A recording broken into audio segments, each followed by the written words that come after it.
region. So I've told them we should allow some few minutes and see if other people will join. But I've projected my slides on it. I've spoken to them. Welcome.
In a foreign country, I do send message to his people back in the ghetto. He got a home one time, love of a girl, but he let go behind.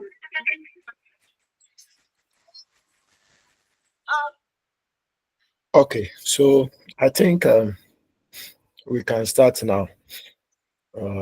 Later, if anyone would join, that would be okay. So today we'll look at temperature distribution as part of climatology.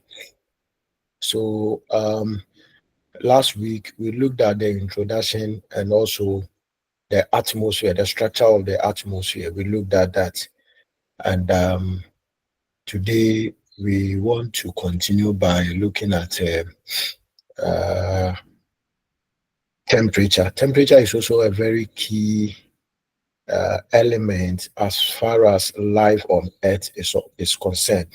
Please, can you hear me? Can you hear me? Vanessa, are you around? Yes, sir. We can hear you. Yes, Beauty, are you there? Hello, sir. Elijah P, are you there? yes, sir. Daniel, are you Daniel Apusiga? Are you around? Yes, sir, I'm there. And then Felix Holali Gomo, are you also there? Yes, sir, I'm here. It's Gamo.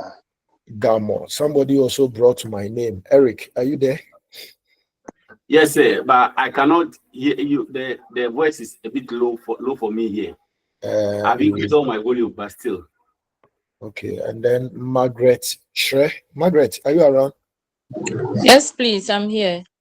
And yeah, my own a friend I've not even seen the face, Vanessa Nelson Abba. Are you a Fanti? Are you around? Yes, sir. Sir, please, Doc, please, I'm here. Vanessa Nelson Abba. Are you a Fanti? Are you in Cape? From Abradunkwa. Oh, okay. And as you called me, I told you should call back. I didn't hear from you again. Usually, if you do and you send a WhatsApp message, that one keeps me in touch. I should have released some of the slides to you, but it escaped me. So maybe after the lecture, you can get back to me. That's okay. So Thank let's you. look at temperature distribution. You know, when we talk of temperature, we are looking at the degree of hotness or coldness of a body or of a place. For the last 2 months, we have been experiencing what in climatology they call aphelion. Aphelion is the period where the earth is far away from the sun. So for the last 1.5 months, some are saying Ghana is experiencing winter. It is not normal in our part of the world, but once a while it happens. That is normal. Like last year around March, April, we experienced the perihelion, where the earth had gotten closer to the sun. And if you still remember, in fact, that period I will not forget, because it came even to, and that was when we were experiencing incessant light out. So those of us who did not have air conditioners in our rooms, those of us who even had air conditioners but had no stable electricity, coupled with that tremendous heat that we experienced. It was just for a period. It was just for a moment, just like we have experienced today. So why? Sometimes when you are very cold, you become quite uncomfortable. On the other hand, when you become very hot, that one too, you become uncomfortable. So the body and the environment requires certain amount or certain degree of temperature to function. Now, even when you go to the hospital and they read your body temperature, and if it goes beyond certain margins, they have to intervene medically. And when it is below certain margins, that one too, they have to intervene medically. So it is true, or it is true for living organisms. So those in water body, those on land, those on tree, they all require certain degree of hotness or coldness to ensure that life moves on. And therefore, it is important for us to know temperature distribution. How is temperature distributed on Earth? And this is sometimes I really, really wish we had face-to-face contact, because I would have loved to sketch to show you where the Africa is situated, where North America, Asia, and the other continents are also located, the position of the sun in relation to the earth, which part of the earth receives more sunshine, and which part doesn't receive much? Why is it that certain parts of the earth receives more sunshine than others at certain times of the year? All these dynamics must be understood in order to appreciate the happenings on planet Earth. You know, Masmoro said, if purpose is not known, abuse is inevitable. People abuse things they have no knowledge about.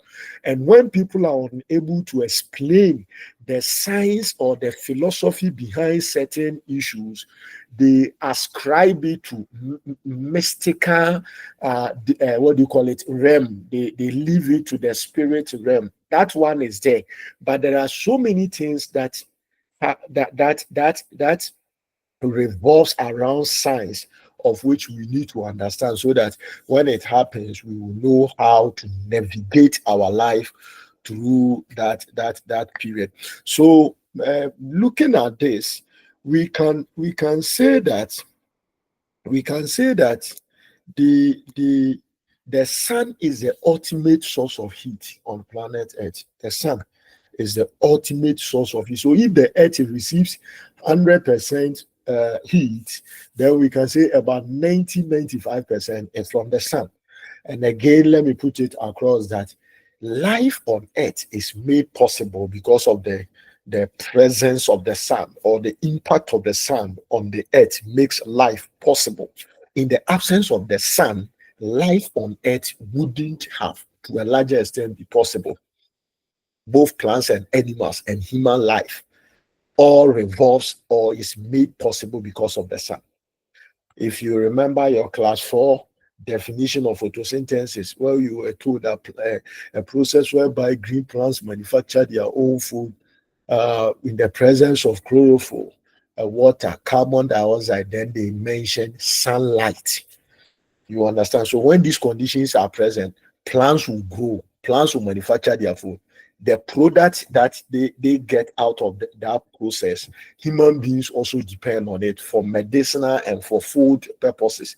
Animals also depend on them. In the process, when we also live, we also give back to them to ensure that the ecology is balanced, life is made to run. So the sun plays an integral role.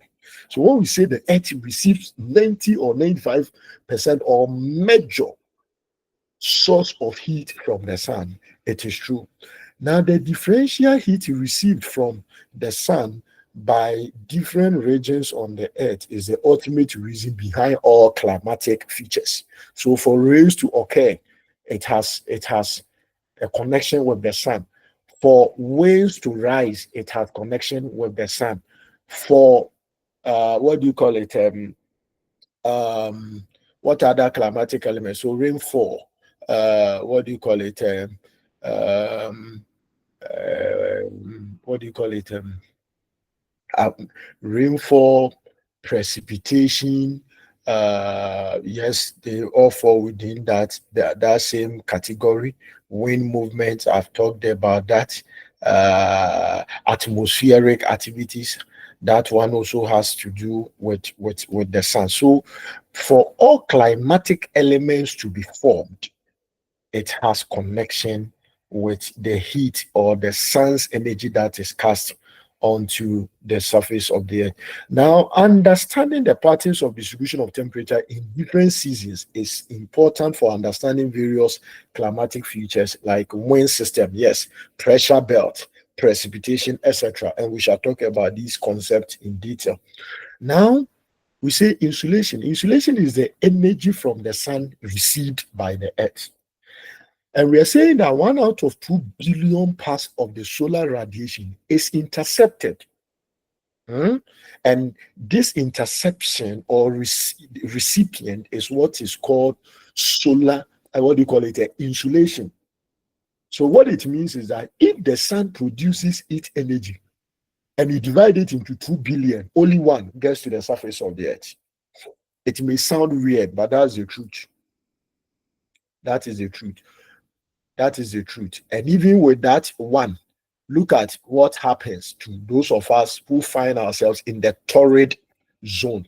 And when we talk of the torrid zone, we are referring to the region between latitude 23.5 degrees north, which is the Tropic of Cancer, and then latitude 23 degrees south, which is the Tropic of Capricorn, which means the equator lies in between these two. So this region is what is called the torrid zone, and that is where the Earth receives greater part of the sun's energy that is cast onto the surface of the Earth. That and that is where the African continent is located. So when it comes to sunshine, we have it in excess. Now, some of the heat within the core and the mantle is also transferred to the surface of the Earth. So yes, we are saying that major or the ultimate source of heat to the Earth is from the sun, but it is not all. Inside the Earth, there is also some form of heat that also comes onto the surface of the Earth, together with that of the sun, makes the Earth heat up. But like I said, 99% is from the sun. Then the rest comes from inside the Earth, which is the core or the mantle onto the surface of the Earth. Now, temperature distribution on Earth. Earth receives sun's radiation or heat in the form of short waves. And it goes back in the form of long waves. So let me put it across that it is not necessarily the sun energy that is thrown onto the Earth that makes the Earth hot. But when the Earth's surface has intercepted or received this solar energy, then it transforms it into heat energy. That is what heats up the Earth. If not, then that principle of the higher you go, the cooler it becomes, like we talked about last week, even though we said it is not all throughout. That principle wouldn't have worked because the thing is coming from the atmosphere. So if it is coming from the atmosphere, then those who are in the higher elevation should have experienced more heat than those on the ground. You understand, but that is not it. But those on the ground receives more heat, and the reason being that when it hits the surface, it is transformed into heat energy, and that is where the heat is from the sun is much experienced, and it goes back into the atmosphere in a form of long waves. Now, the heat energy from the solar radiation is received by the Earth through three mechanisms. So we have radiation, that is heat transfer from one body to another without actual contact or movement. Then we have conduction, heat transfer through matter by molecular activity. So heat transfer is ion and other metals by conduction. And then we have convection, which is transfer of heat energy by actual transfer of matter or substance from one place to another. So in these three mechanisms, heat is transformed. And I know as for this one, it is not the first time you hear it. So what I was trying to tell you in an abstract terms is the diagram that is on your screen. I don't know if you can see, what do you call it? This diagram I am sharing. How many of you can see the diagram? Yes, sir, we can see. Very good. So you see the one on your left. You see the sun rays. And again, those of you also buy books where the sun rays is in a slanted form. Please, light travels on a straight line. So if anybody tries to draw the lines of the sun in a slanted form, it is not true. But some of the physical geography books, especially those in secondary schools, when you pick some of them, you realize that it is in a slanted form, which is not true. So please take notice of that. So you see the yellow lines. You see the yellow lines. That's the sun rays, and it is on a straight line. You see that? Now, the Earth the earth doesn't stand in a vertical manner on a straight path. Rather, it is slanted. It is what? Slanted, or it stoops. When we say something has stooped or bow. I think bowing is a more familiar concept with us than when we So, say. sir, can you say tilted? I say, can you say what? Tilted. Yes, very good. It has tilted. It has tilted. Okay, it has tilted. That's true. It has tilted. So because of that, there are certain parts that receives more energy than others. Because if you have stoop, it implies depending on the position of the sun. And remember, the sun doesn't move. It is the earth that rather moves. Remember, we talked about what do you call it? We talked about the apparent movement of the sun. That is true. However, we are saying that we have what the apparent movement of the sun. That is true. However, it is not the sun that moves, but rather it is the earth that moves around the sun. So we should not forget about that. Now, when you see the torrid zone, the diagram on your right, I talked about the torrid zone, latitude 23.5 north, and then the 23.5 south. So what are the factors that influence temperature distribution? Why is it that temperature is not equally distributed across the surface of the earth? Why is it that other parts receives more than the others? And we are saying that one of the reasons is the angle of incidence, or the inclination of the sun rays, and then the duration of the sun, how long the sun stays. If you point a heater on a surface for a very long time, if you point it on a surface for 5 minutes and you point it at another surface for 2 minutes, I don't think you expect both surfaces to receive the same amount of heat. You will feel the impact in a different the area where it is 5 minutes more than where you did for only 2 minutes or so.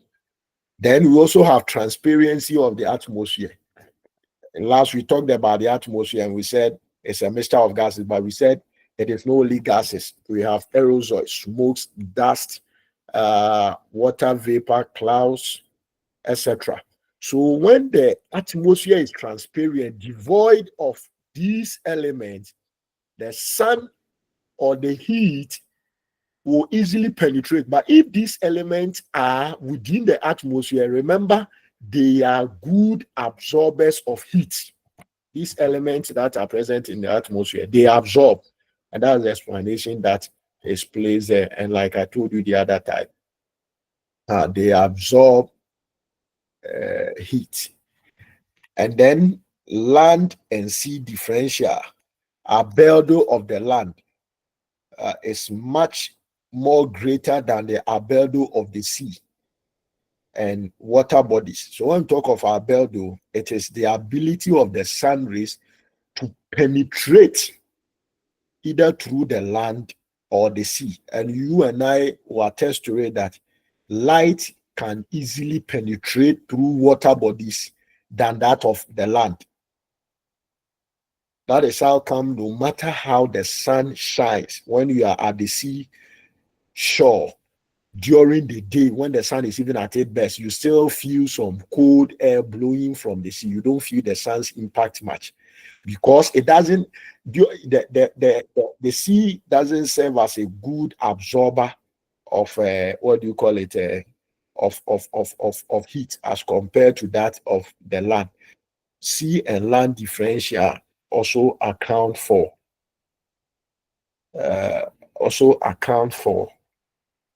what do you call it? The inequality of temperature distribution on planet Earth. So that is also another factor. Then the prevailing winds. So winds transfer heat from one latitude to another. They also help in the exchange of heat between land and water. Remember, we talked about the fact that if the winds are blowing from the sea, it will surely carry moisture as compared to if it is from the Sahara Desert where there isn't any water body. It will be so dry. So where the prevailing winds are blowing from, or the source region, plays a critical role in determining the condition of the wind or the temperature around that particular place. So wind transfer heat from one latitude to another. They also help in exchange of heat between land and water bodies. The oceanic winds have the capacity to take the moderating influence of the sea to coastal areas, reflected in cold summers and midwinters. This effect is pronounced only on the windward side. Okay, let's move on. And then the aspect of the slope. So the direction of the slope and its angle control the amount of solar radiation received locally. Remember, I've told you that because the earth doesn't stand in a vertical manner, but rather it has tilted, it creates some form of an angle. So because of that, the entire surface will not receive the energy from the sun on equal basis. If it was not slanted, or if it was not in a tilted manner, but it stood, then we could say that at a point an entire surface is likely to receive equal amount of energy, but that cannot be said as a result of the slope that is created, where we call the aspect of the slope. And then ocean current, I think I've mentioned that. Then altitude, height. With an increase in height, pressure falls, and the effect of greenhouse gases decreases, hence temperature decreases. And we said this is applicable only in the troposphere. Remember, in the stratosphere, there is an ozone concentration, which is a good absorber of heat. So in that region, the higher you go, the hotter it becomes. But when you're in the troposphere, the higher you go, the cooler it becomes. So altitude is also another significant issue that we can talk about. So I've given you about 4 or 5 factors that influence the temperature distribution. So aspect of the slope, ocean current, height, amount of duration of the sun. That is also another factor that influences temperature distribution on the Earth's surface. And then we can also talk about the Earth distance from the sun. So during its revolution, during the revolution of the Earth around the sun, the Earth is farthest from the sun, 152 million kilometers. On July 4th. This position of the Earth is called the aphelion, and that is what we are experiencing now. 152 million kilometers. How long is Cape 3 Point to the northmost part of Ghana? I don't think it is even up to 500,000 kilometers, let alone talk about a million kilometers. But the sun The Earth is far away from the sun, 152 million kilometers. And I even think this, the one we have experienced, perhaps it will even be more than the 152. That is the estimated figure that has been captured in the literature. Then on 3rd January, the Earth is nearest to the sun by 150 million kilometers. And this is what is called perihelion. So therefore, the annual insolation received by the Earth on 3rd January is slightly more than the amount received on July 4th. However, the effect of this variation in the solar output is masked by other factors like the distribution of land and sea and then atmospheric circulation. So the distribution of land and sea is also another factor. Now, if you draw the globe, you realize that there is more land in the northern hemisphere as compared to the southern hemisphere. Have you observed that? In the southern hemisphere, there is more water bodies than in the northern hemisphere. And remember, we have said albedo, that is the ability of the sun to penetrate it through the land or water body. And we know that it is much better done in water bodies compared to that of the land. So where there is more land, temperature there will be more because the sun will be able to absorb more. But where there is more water bodies, the temperature received within that region will be lesser. Okay. And then latitudinal heat balance. So the amount of insulation received varies from latitude to latitude. So 13. So look at the diagram on your right-hand side. That is the full circle. So we have different latitudes: 66 south, 23 south, 0, 23 north, 66 north. So these are different latitudes. Temperature received on each of these renowned or known latitudes, they differ. So like I told you, 23 north, 23 south, that torrid zone, that is where much of the heat is received. That is where much of heat is received because that is where much of the sun's impact or the sun's energy is cast upon as compared to those who are above 23 going to the 66 and those below in the southern hemisphere and the northern hemisphere. Okay.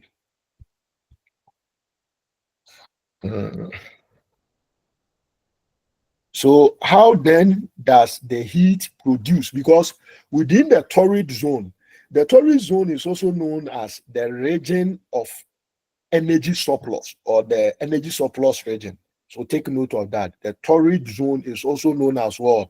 The energy surplus region. Energy surplus region. Energy surplus region. Energy surplus region. Energy surplus region. Energy surplus region. I hope you have gotten that. Energy surplus region.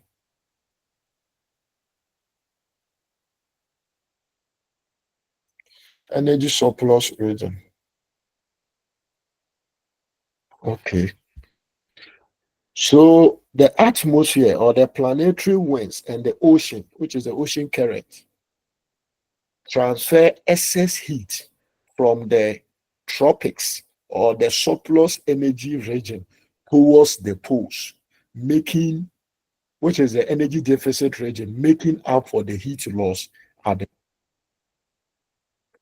and most of the heat transfer place across the mid latitudes, 30 to 50 degrees more, whilst stored in jet streams and cyclones. Hence, much of the stormy weather is associated with this region. So what are we talking about? Now, let me take you back to the diagram.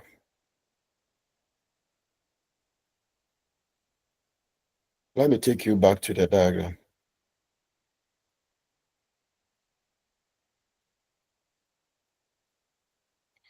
Are you with me? Let me take you back to the diagram. Dog. Yes, sir. Now look at the diagram. So you see the region, the torrid zone. The torrid zone. That is where we refer to it as what? The energy surplus region. Then those who are at the frigid zone, the north part of this diagram, that is where it's called what? Energy deficit region. Energy deficit. But they don't receive equal amount. And we are saying that, oh, please mute yourself. We are saying that the activities of winds, planetary winds, and that of ocean current. Ocean current is also the same thing as winds that are blowing from the ocean.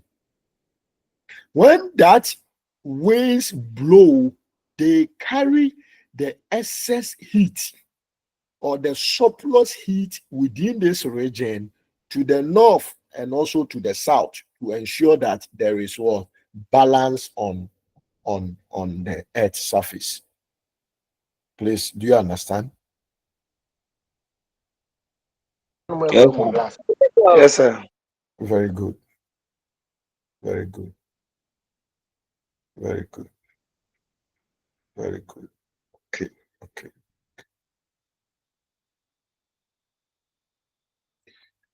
Okay. So that is what we are talking about. So the transfer of the surplus energy from the lower latitudes to the deficit energy zone of a higher latitude maintains an overall balance over the Earth's surface. So the highest temperature or temperatures occur over the tropics and subtropics. The lowest temperatures occur in polar and subpolar regions in continents due to the effect of continentality. Binary or annual range of temperatures are highest in the interiors of the continent due to the effect of continentality. In continental interiors, this is no moderating effect of the ocean. Okay, let me move on. So lower temperature gradients are observed over tropics. That is, the sun is almost overhead of the entire year, and high temperature gradient over the middle and higher latitude. The sun's apparent path varies significantly from season to season, and temperature gradients are usually low over the eastern margins of the continent. This is because of the warm ocean current.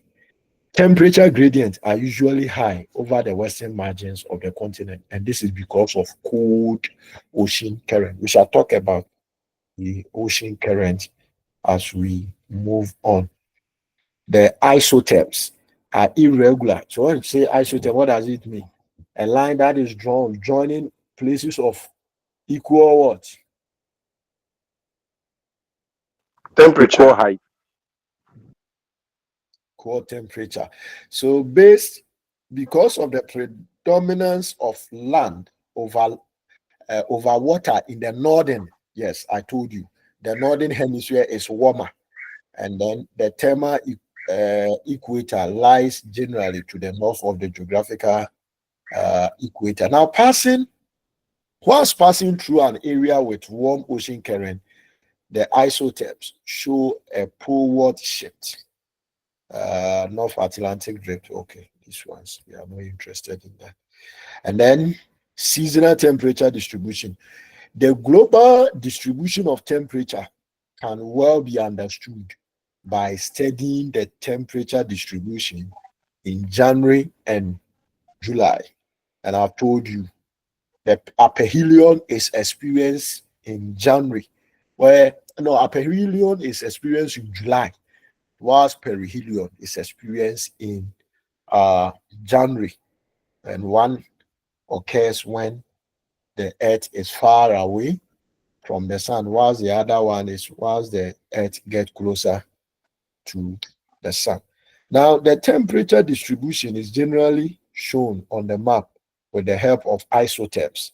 Isotherms are lines joining areas of equal, or did you say temperature, or you said, whatever you said, isotherms are lines joining places of equal temperature. Now, in the effect of latitude on temperature, or the general effect of temperature of latitude on temperature is well pronounced on the map. As the isotherms are generally parallel to the latitude, the deviation from this general trend is more pronounced in January than in July, especially in the northern hemisphere. In the northern hemisphere, the, the land surface area is much larger than the southern hemisphere. Hence, the effect of land mass and its ocean currents are well pronounced.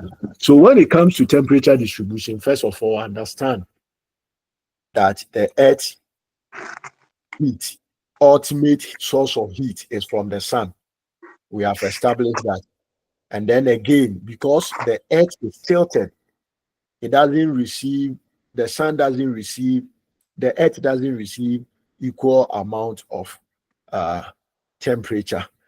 Again, we talked about the fact that in the northern hemisphere we have more lands than in the southern hemisphere. Therefore, because lands are good absorbers of heat, the northern hemisphere is warmer than that of the southern hemisphere. Then we zoom in, we talked about the solar energy getting onto the Earth's surface in the form of short waves. But when it is transformed into heat energy, it goes back in the form of long waves. Then we looked at the various factors that affect temperature distribution. We talked about the intensity of the sun. We talked about ocean current. We talked about aspect of slope. And we mentioned about 6 factors that account for this. And I've also shown you the diagram to this effect. So that is that on the temperature distribution on the Earth surface. Okay. Any question? Any question on that, please? Any question? Any question? Any question?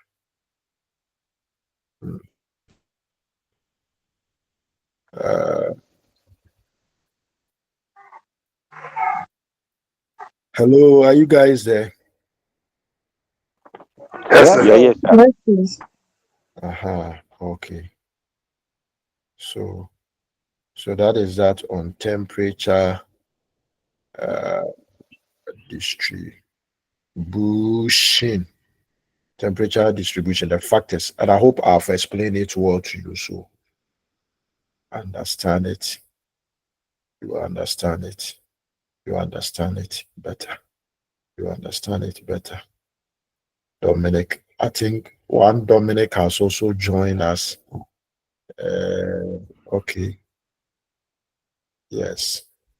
There's one Dominic that has joined. Okay. Let me project the second lesson for the day for you too. Okay, look at that.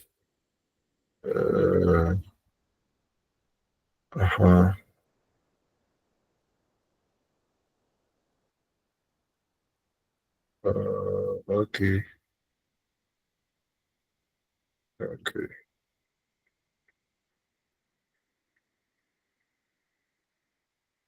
Atmospheric pressure belt and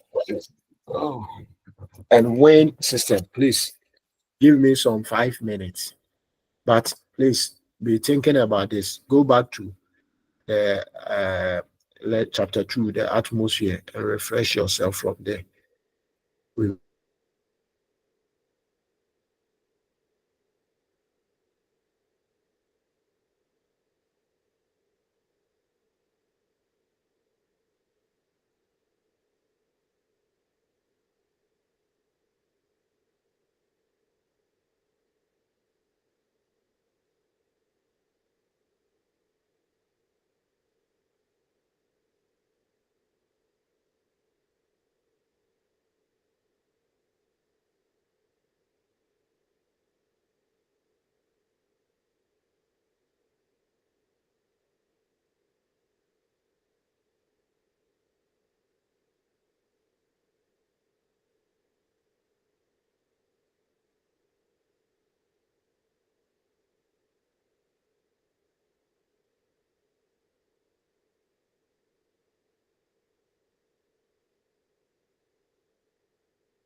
Yeah, hello.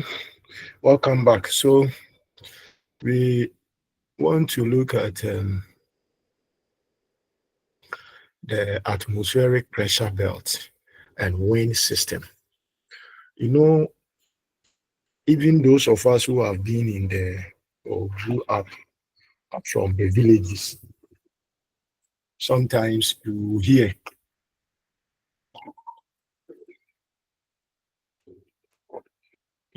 that the village folks, those that we think they have not been to school, sometimes they will tell you, looking at how cold the weather is, I suspect it has rained somewhere. I don't know how many of you have heard people in the villages, and truly, truly to their word. By the time you visit or go to the next village, you realize that the rains has occurred in the nearby village. On what principle? Because they didn't study climatology like you and I did. And again, sometimes they will tell you that looking at the intensity of the sun today, definitely by the close of the day, there will be rain.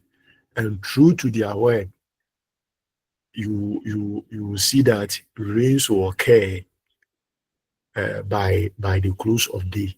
On what basis are they able to tell? And that's what we want to study. You see, air will rise because when air is heated, or for let's be more technical. Let's be more technical. When we say air or winds are heated, what causes that? Or at what point can we say that what do you call it?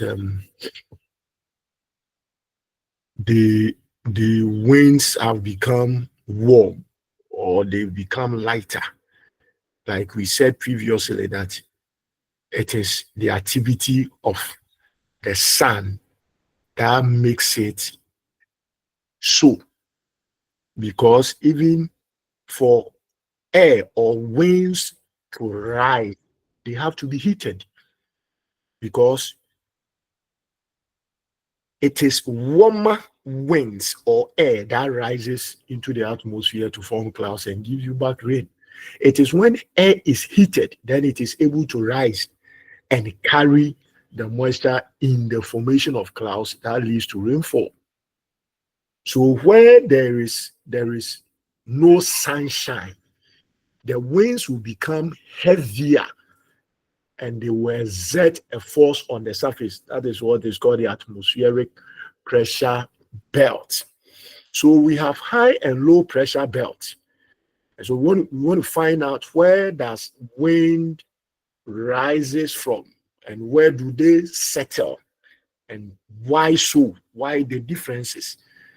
Because high and low pressure belts are zones on Earth where atmospheric pressure is consistently high or low, respectively. So when we talk of high and low pressure belt, we are referring to surfaces of the Earth surface where there is either a high pressure or a low pressure, but usually we add the belt to signify the actual places that we are trying to refer to.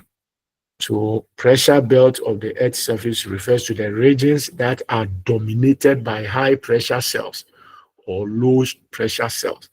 So pressure belt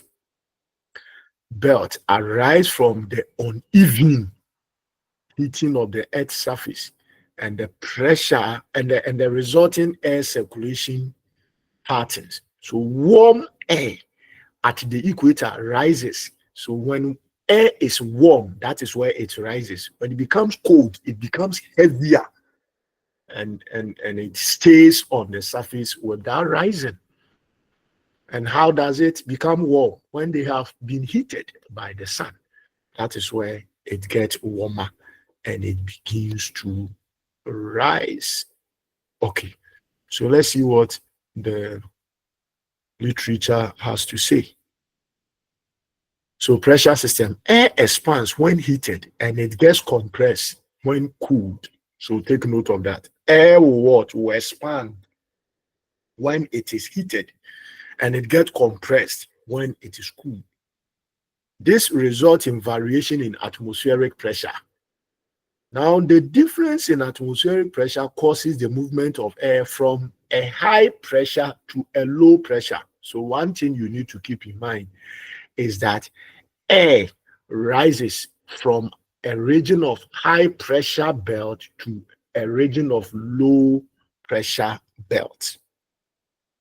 Now, atmospheric pressure is also determines when air will rise and where it will sink. So when you know that this is low pressure and this is high pressure area, then you can tell the regions where air will rise and then the regions where air will settle. Now, atmospheric air in a horizontal movement is what is called wind. So when air is moving horizontally across, it is called what? Wind. And then winds redistribute the heat and moisture across latitude, thereby maintaining a constant temperature for the planet as a whole. Now, the vertical rising of moist air forms clouds and brings precipitation. So if air is moving horizontally, or if it is moving, when it rises up into the atmosphere, it forms clouds and gives you back precipitation, or what we usually call rainfall.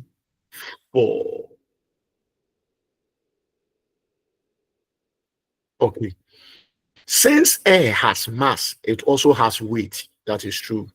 And the pressure of air at a given place is defined as the force exerted in all directions by virtue of the weight of all the air above it. Now, the weight of a column air contained in a unit area from the mean sea level to the top of the atmosphere is called atmospheric pressure. Now, the atmospheric pressure is expressed in various units. Atmospheric pressure is the weight of the column of air at a given place and time, and it is measured by means of an instrument called a barometer. So the barometer measures what? Atmospheric pressure. So atmospheric pressure, that is the force that is exerted on the surface where what do you call it? The air is cooled, because you know that when air is cooled, it sinks. When it is heated, it becomes lighter, and that is where it rises. Okay. So blah blah blah. They've explained them to your hearing. Now, what of the vertical variation of pressure? Remember, we said the horizontal movement. That one is the wind. But what the vertical, when it is moving upward. In the lower atmosphere, the pressure decreases rapidly with height. At the height of Mountain Everest, the air pressure is about 2/3 less than what is at the sea level. Why? Because at that on Mountain Everest, you see that place is very cold as compared to the sea level. Now, you see, when we talk of the sea level, we are referring to the lowest point on the surface of the earth, because the sea is the lowest point on the surface of the earth. So anytime you are trying to make a reference to height, you say that from sea level. So once you hear from sea level, then what you are trying to refer to is from the lowest point on the surface of the earth to the highest. So remember, those on the surface of the earth, remember when the solar energy is cast onto the surface of the earth, it is transferred or transformed into heat energy. So those at the base, heat will be more as compared to those at the top. So you say at the height of Mount Everest, air pressure is about 2 times less than at sea level or at the base. Yes, it is true, because at the base there's more heat. So air will continue to rise as compared to the one at the mountain, because the heat there cannot be compared to the one that is at the base. Now, in general, the atmospheric pressure decreases on an average rate of about 34 millibars every 300 meters of height. Okay. Now, the vertical pressure gradient force is much larger than that of the horizontal pressure gradient, but it is generally balanced by a nearly equal but opposite gravitational force. Hence, we do not experience strong upward winds. Due to gravity, the air at the surface is denser, and hence it has high pressure.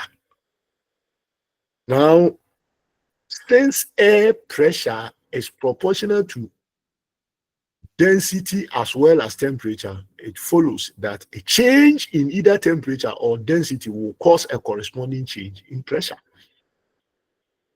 Now, the pressure decreases with height, because as it is rising, the weight is going down. Because when it is heated, that's where it becomes lighter. So if it is going up, then obviously pressure will be reduced. So that is true. So an elevation, at an elevation, it varies from place to place. And its variation is the primary cause of air motion, i.e., wind which moves from high pressure area to low pressure area. So it is emphasized the second time that winds move from a high pressure area to a low pressure area, because it is when the winds are heated, that is where it rises. So if it is not rising, then the area is a high pressure. So when it rises, the place then becomes a low pressure, because there isn't anything there. So a rising air indicates fine settled weather, whilst a falling pressure indicates an unstable and cloudy weather. So if the weather is cloudy, there isn't any sunshine, Charlie, there wouldn't be any activity of winds, movement in that regard. Small differences in pressure are highly insignificant in terms of wind direction and velocity. Horizontal distribution of pressure is studied by drawing isobars at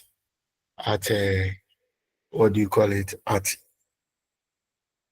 constant level. Isobars are lines. Remember the other one, when we talk of temperature, it is isotherm, but here it is isobars. Isobars are lines connecting places having equal pressure.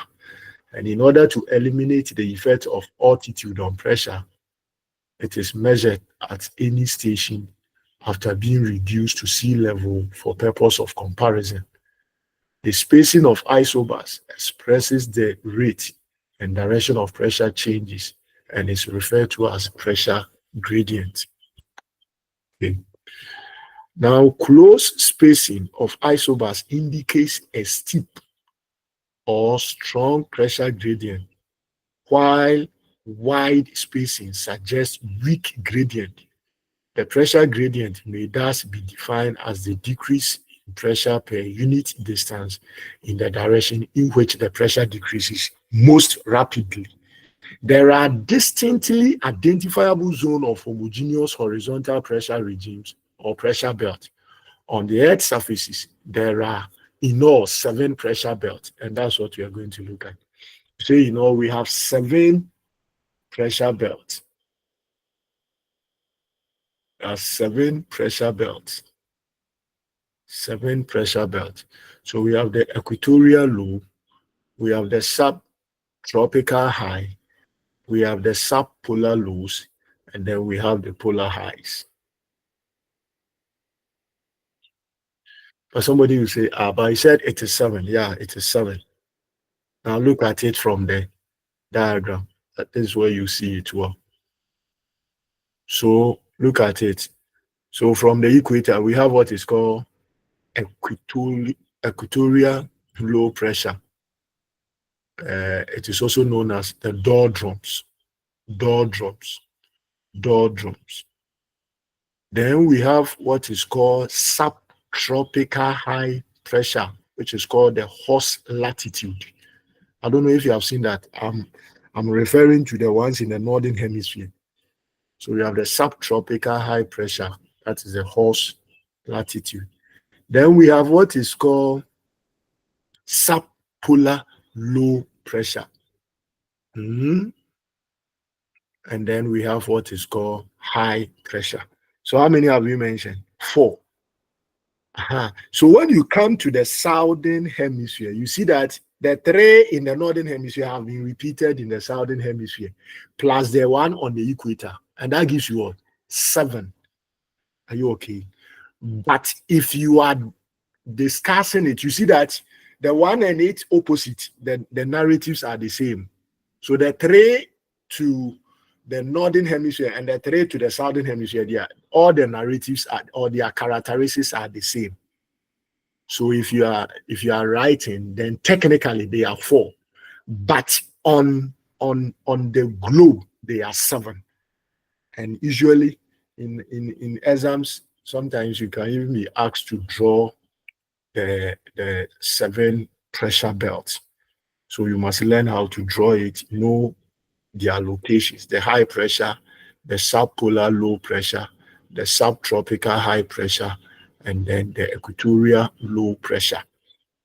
And when you go to the app, the same thing. Okay.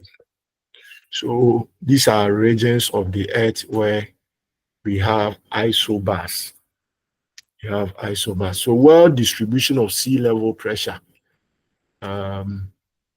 The atmosphere exerts a pressure of 1,034 grams per square centimeter at sea level. This amount of pressure is exerted by atmosphere at sea level on all animals, plants, rocks, etc. Near the equator, the sea level pressure is low, and the area is known as the equatorial low. Okay. So along 30 degrees north and south are found the high pressure areas known as the subtropical highs, feather poles. Along 60 north, 60 south, the low pressure belts are termed as the subpolar lows. Near the poles, the pressure is high and it is known as the polar high. These pressure belts are not permanent in nature. They oscillate with the apparent movement of the sun. In the northern hemisphere, in winter, they move southward, and in summer, northward. So equatorial low pressure belt is same thing as the doldrum. So these are the characteristics. So what you need to know is, first of all, the location. So if you pick any of the pressure belts, know the location. So the first one, it lies between 10 north and 10 south of the latitude. Its weight may vary between 5 north and 5 south, and that of 20 north and 20 south. If you go back to the drawing, you see it there. This belt happens to be the zone of convergence of the trade winds from 2 hemispheres from the subtropical high pressure belt. And this belt is also called the doldrums because of the extreme calm air movement. So that place is called the doldrums because that place, the air, it is extremely calm, even though it is a low pressure belt area. And why is it a low pressure belt area? Because that place receives more of heat as compared to the other parts. It lies on the equator, and you know the equator receives greater part of the sun's energy. So it is no wonder the place is a low pressure, because air cannot settle there. The sun is always there 247. And remember, when air is heated, it rises. It rises. So that equatorial low pressure belt cannot be a high pressure area because of the intensity of the sun around that region. It is not possible. So the position of the belt varies with the apparent movement of the sun. Then when you look at the second one, which is the subtropical pressure belt, the horse latitude, one is in the north, one is in the south. So the location, 35 degrees north and south. Formation after saturation at the ITCZ. Now we talk of the ITCZ. We are referring to the convergent point of two air masses, the intertropical convergence zone. It is a meeting point of two air masses. So the air moving away from the equatorial low pressure belt in the upper atmosphere becomes dry and cold. This dry and cold wind subsides at 30 degrees north and south. So the high pressure along this belt is due to subsidence of the air coming from the equatorial region, which descend afterward to become heavy. And you see, once air passes over a cold surface, it becomes cold and it becomes heavy. It can rise. That is one thing you must also keep in mind. Now, the high pressure is also due to the blocking effect of air at upper levels due to Coriolis force. And we shall talk about Coriolis force and Coriolis effect. Because the earth moves in a circular form. So in the process, instead of the winds moving from the poles towards the equator, remember the earth revolves from east to west, or if it is spinning on its axis. So if air is blowing from either the North Pole or the South Pole, instead of it coming to the equator, because of the rotation, the winds are forced to deflect. The one from the southern hemisphere will deflect to the right. To the right. And then the one from the northern hemisphere, it will go to the left. So usually what is expected to get to the equator, it doesn't reach there due to what is called Coriolis force. And we shall treat Coriolis force as we go on. Now, the horse latitude, the corresponding latitude of the subtropical high pressure belt are called horse latitude. In early days, the sailing vessel with cargo of horses found it difficult to sail under calm conditions of this high pressure belt. They used to throw horses into the sea when the fodder ran out. Hence the name horse latitude. Well, that is just by the way. Okay. Then the third one, which is the subpolar low pressure belt. That one, if you are going to the extreme north or the extreme south, it is located 45 north, 45 south. The Arctic and the Antarctic circle in between them, 65 south and then north. Owing to low pressure in this latitude, the subpolar low pressure belts are not very well pronounced year long. Why is that place called the subpolar low? Yes, the sun is not much felt there. So air doesn't rise as compared to the regions or the zone along the equator where much of sun's activities are experienced there. But when you go to the north, that place, the subpolar lows, temperature is very low. So invariably, sunrise wouldn't occur mostly around that region. On a long-term mean climatic maps, the subpolar low pressure belt of the northern hemisphere are grouped into two centers of atmospheric activity: the Iceland low and the Lutean depression, which is also known as the Lutean low. You can read more on that. Such belts in the southern hemisphere surround the periphery of the Antarctica and are not as well differentiated. Okay. Then the final one, which is the polar high pressure belt. The polar highs are small in area and extend around the poles. They lie around poles between 80 to 90 degrees north and that of the south. What are the factors that control pressure systems. There are two main factors.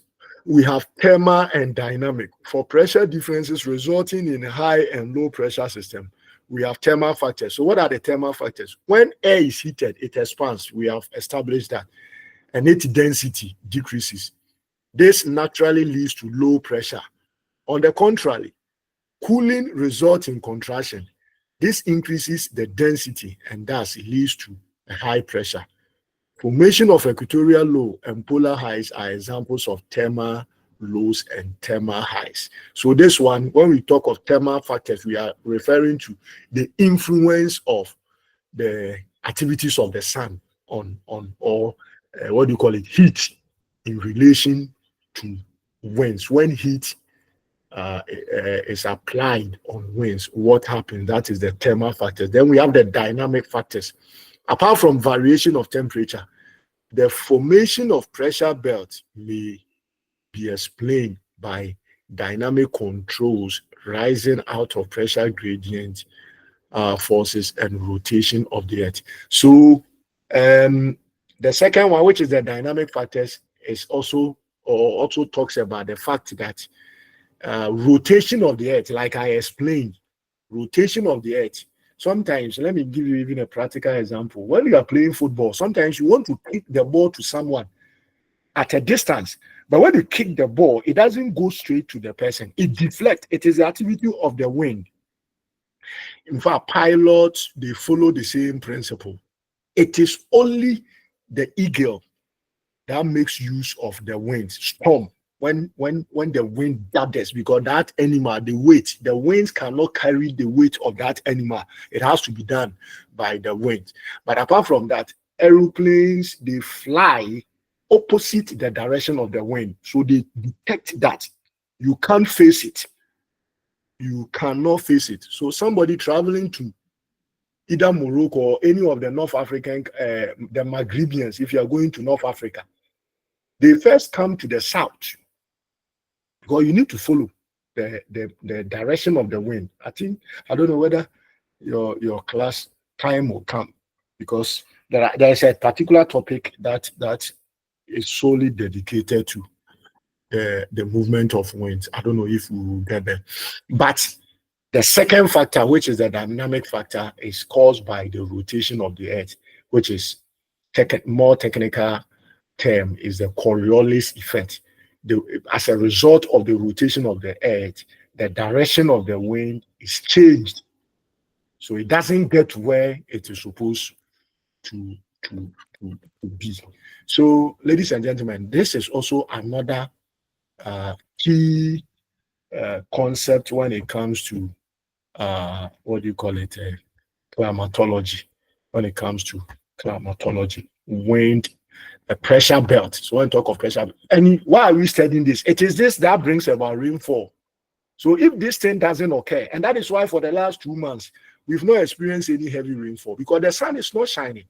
So more heat is not generated, and winds will not rise. That is basic. This one, if you don't know, then you are being told today. So why is it that rains are not occurring? The sun is not shining. So your friend is saying, the winds that are supposed to carry moisture into the atmosphere to form clouds cannot be heated. And once it doesn't get heated, they are all they will all settle on the surface of the earth, making it a low pressure area or a high pressure area. Yes, a high pressure area. But until it is heated, it will exert its force on the surface of the earth. Remember, air has weight and therefore has mass. It has mass and therefore has weight, and it occupies space. And that is what we talk of as atmospheric pressure. But we have different belts. And these belts, they are different because, remember, we have talked about temperature distribution. It is not equal. The surface of the earth temperature is not evenly distributed.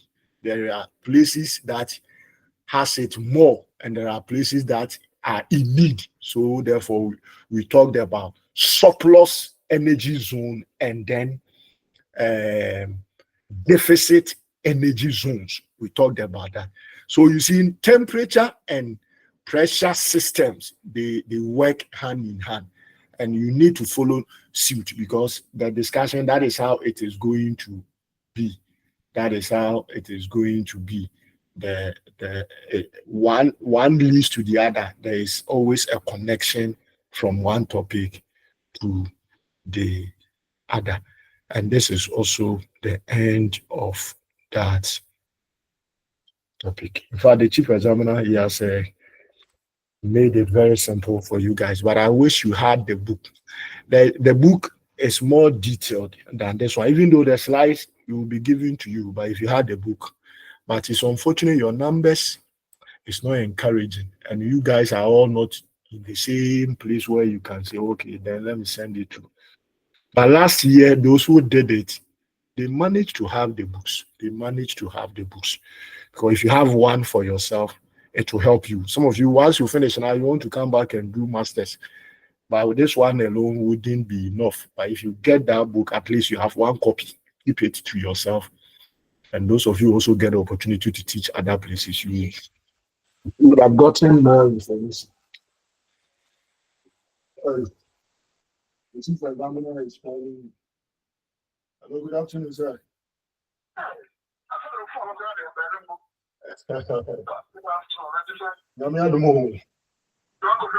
Ayo, and rather we agree.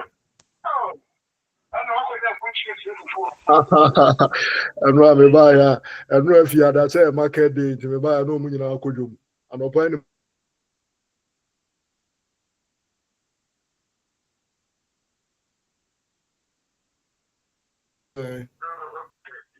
Now I could ask you what to say.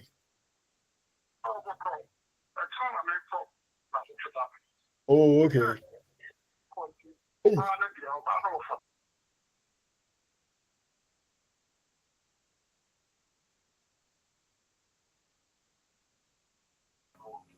Okay.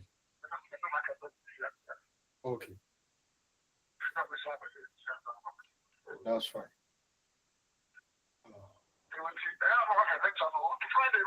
I am right. Yeah. I'm in my home.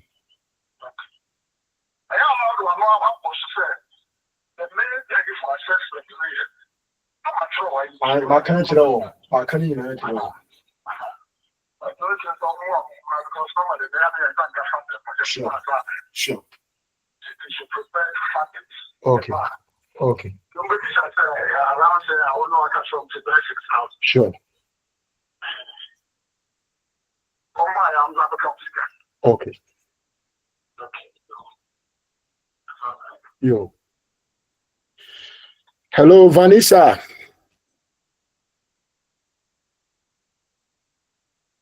Hello, Vanessa. Margaret, Beneza. Any question, please? Any submission? Let me know. If you have any, let me know.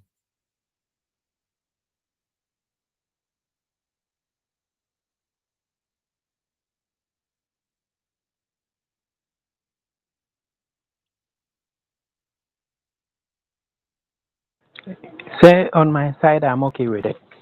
Okay, that's fine. So I will release the slides to Vanessa, and then she will make it available to you guys so that you can go over.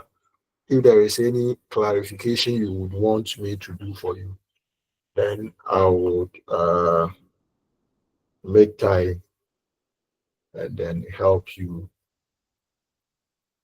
in that regard. I'm always available. If you have any concern, let me know.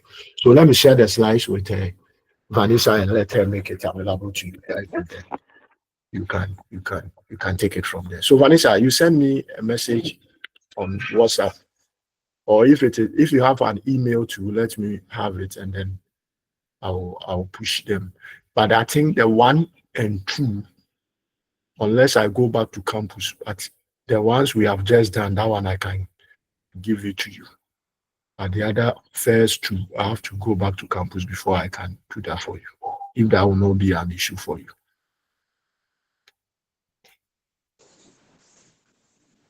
Is that okay, please?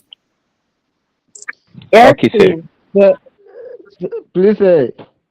Yes. Before you go back to campus. Yes, I left campus How yesterday. long will it take? So you go to campus soon, or? Yeah, in the course of the week, I'll go back. By Friday, I should, Okay, God willing. okay, then no problem. Okay. Is there any issue with that? The one who asked, is there any issue with that, please? Also, I thought it would keep long because some of us last week we couldn't join, so we wanted to read and get through this thing. That's why. Okay. Okay. So you were not part of the first 2 lectures?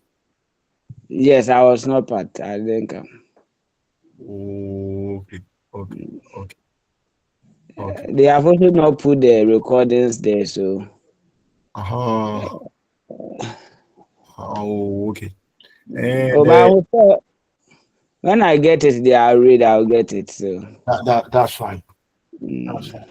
And I am always around. So in case of any difficulty when you read and you come across anything that you need clarification, you don't have to hesitate to get in touch with me. I'll help you. Thank you, sir. I'll call. Very well. Okay, so thank you so much.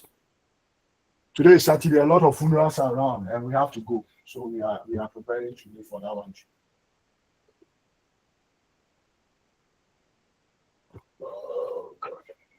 Thank you so much. Thank you, Ali.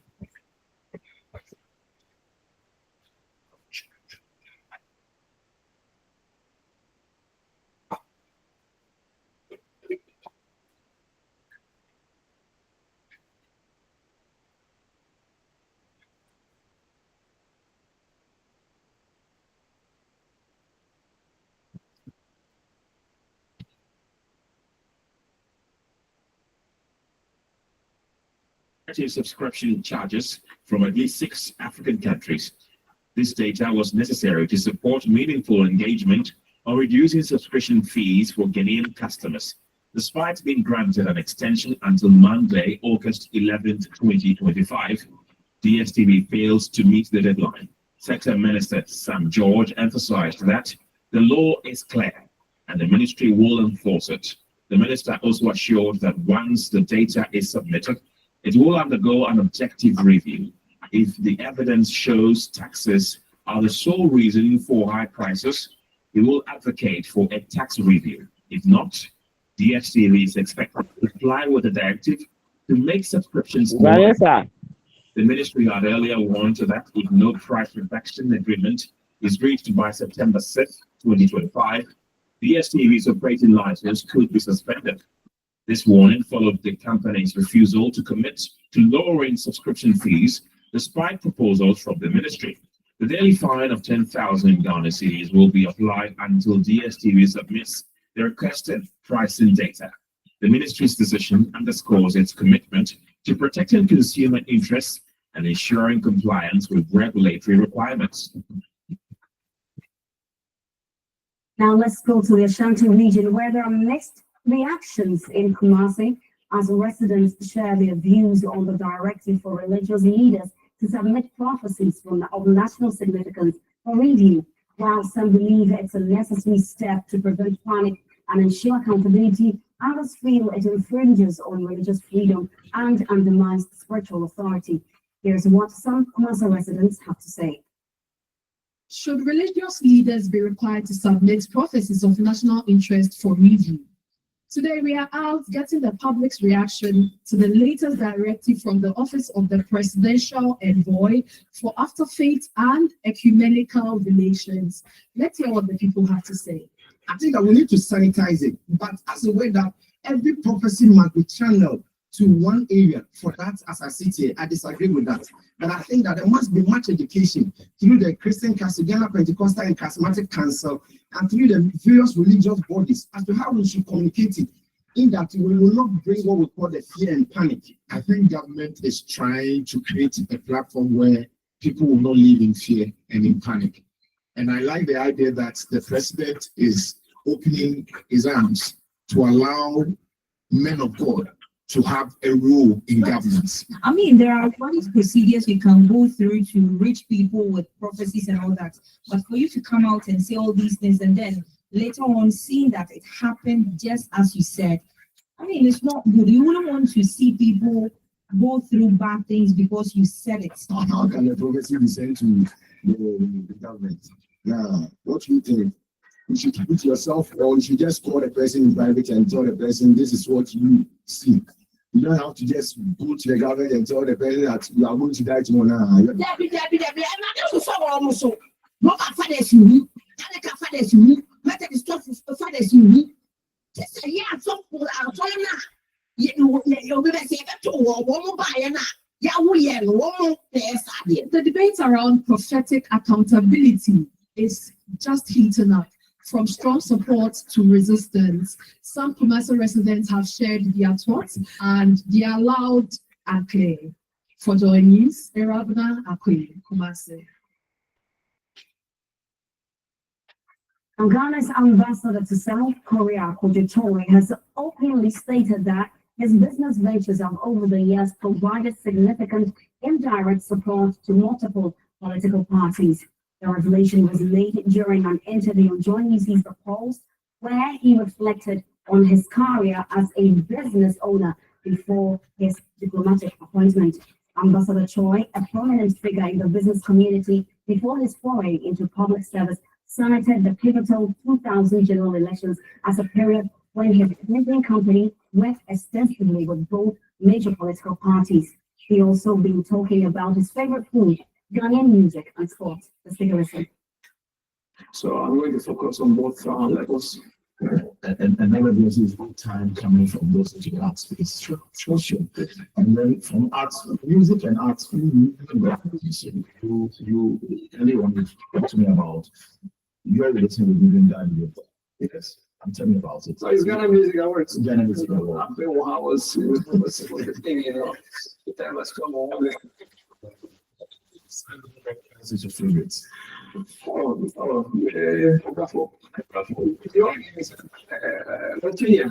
disappeared, but he's not I know all of them because of Ghana Music Awards. What about the current crop of musicians we have around school? Samini and the likes. I've shifted from the shifted more to the gospel music.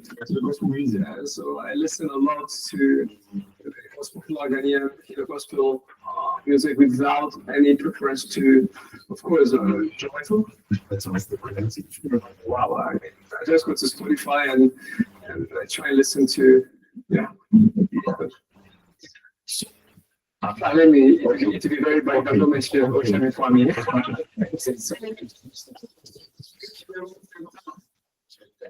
He's a pro Korean person, so he really loves Korea also, and he loves to promote Ghana in Korea.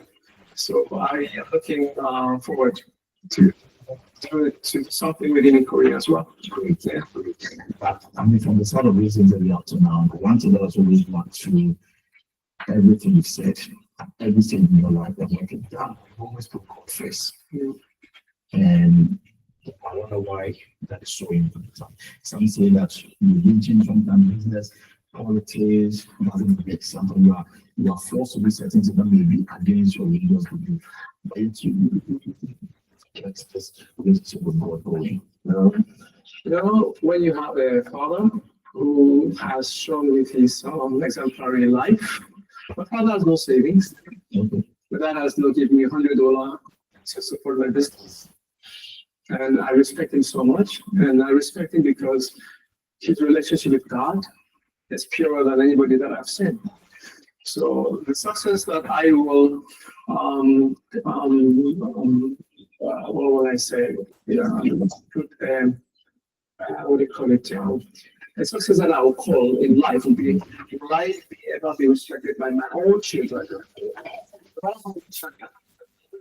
matter how successful I am, but when they see me, my relationship with God is up, I know I'll respect. So like my father, I have no savings.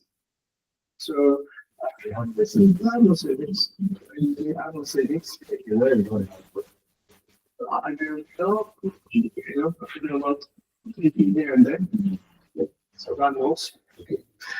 So there was a time, I tell you a very interesting story. So you understand, I believe life is a journey. Right. And the day that you are called, you just have to surrender and come. The Bible says that